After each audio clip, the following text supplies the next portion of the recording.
मैं ये भी पूछना चाहूंगा कि अगर हमको, जैसे आपने बोला कि नमक ज्यादा हो गया तो मतलब अप्रोप्रिएट अमाउंट में होना चाहिए, तो ये अप्रोप्रिएट अमाउंट में रखे, या फिर अगर स्ट्रेस ज्यादा हुआ तो वो स्ट्रेस को हम कैसे कम कर सकते हैं, या फिर जो बच्चे हैं उनके पेरेंट्स हैं, फिलहाल हम बच्चों के बारे में बात करेंगे, तो क्या कर सकते हैं बच्चे की वो एग्जाम का स्ट्रेस कम हो, या फिर उसमें पेरेंट्स का भी कुछ रोल है, या कैसे है वो जो एग्जाम का स्ट्रेस है वो कम कर सकते हैं?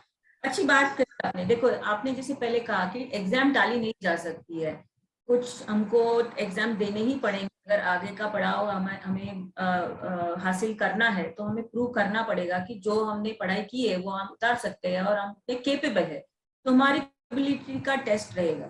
तो तनाव कम होना है तो हमको हमारा कंफर्ट जोन बढ़ाना है। तो तनाव का एक इम्पोर्टेंट जो दो बातें हैं कि तनाव यानी हमारी क्षमता, हमारी कैपेसिटी, और जो प्रेशर्स है उसका जो बैलेंस है। अगर बैलेंस में रहता है तो तनाव लगता नहीं है। या तो हमारी क्षमता कम हो जाती है या तो भार बढ़ जाता है, दोनों ही स्थिति में फिर तनाव बढ़ता है। तो हम क्या कर सकते हैं? तो भार कम कर सकते हैं तो बैलेंस आएगा, या क्षमता बढ़ा सकते हैं, तो दोनों चीजें हम समझेंगे। तो भार कैसे कम किया जाए? अगर हम पूरे साल में डेफिनेटली एकदम टाइम टेबल बना करके और धीरे धीरे जो हमारे सब्जेक्ट्स है उसको ठीक तरह से टाइम दे और ठीक तरह से गाइडेंस ले, और हमारी जितनी क्षमता है उसके हिसाब से रोज टाइम टेबल के हिसाब से पढ़ाई करेंगे, तो वो एकदम स्ट्रेस ओवरलोड नहीं होगा। तो ये बहुत जरूरी है।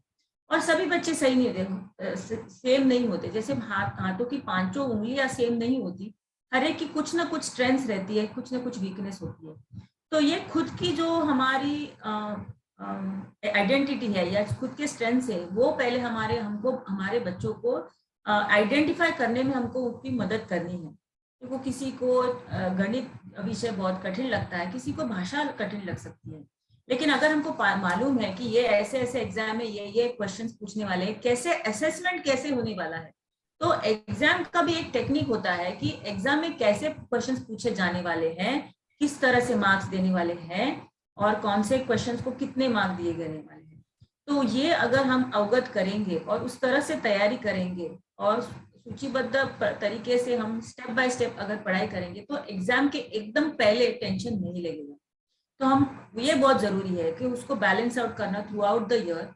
फिर एग्जाम के टेक्निक के बारे में अपने टीचर से, हमारे जो गाइड है हमारे स्कूल से, उनके समझे, प्रैक्टिस पेपर सॉल्व करें, और अगर किधर कहीं पे हमको तकलीफ होती है तो सही मायने में उसका गाइडेंस ले।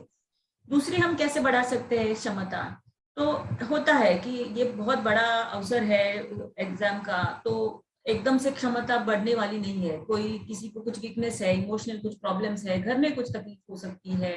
अभी तो देखो ये जो एसटी की जो हड़ताल चालू है, वो भी एक बड़ा स्ट्रेस बन के आगे आ सकती है। बच्चे सोचेंगे मैं टाइम पे पहुंचूंगा क्या, या मैं पहुंचूंगी, अगर नहीं पहुंची तो मैं कैसे पर्ची दे सकूंगी। तो ये छोटे छोटे जो चीजें वो भी बहुत स्ट्रेस के कारण बन सकते हैं। तो सही मायने में इसके बारे में चर्चा करना, प्रॉब्लम आइडेंटिफाई करना, प्रॉब्लम आइडेंटिफाई करने के बाद उसमें क्या क्या सुझाव या सुलझाने के लिए क्या क्या उसके तरीके हैं वो आइडेंटिफाई करना, और वो डेलीगेट करना। देखो, ऐसे बच्चे को क्या करना है, उधर जाके पर्चा लिखना है, लेकिन उधर तक ठीक तरह से टाइम पे पहुंचे, उसका शारीरिक आरोग्य, मानसिक आरोग्य ठीक रहे, ताकि वो बेस्ट स्टेट ऑफ माइंड में पेपर लिखे। ये बहुत जरूरी है। तो इसमें सिर्फ बच्चा नहीं है, तो बच्चा, वो टीचर, उनके पेरेंट्स, उनके घर के फैमिली मेंबर्स, ये डेफिनेटली एक पॉजिटिव सहभाग ले सकते हैं, ताकि वो पूरा एक्सपीरियंस एक स्ट्रेस फ्री एनवायरनमेंट में वो बच्चा पूरे पेपर्स लिख सके, सारे पेपर्स अच्छी तरह से उसका बेस्ट अटेम्प्ट दे सके। तो ये अगर सारे फैमिली ने इस तरह से देखा तो डेफिनेटली वो एग्जाम का स्ट्रेस कम हो सकता है, ऐसे मुझे लगता है।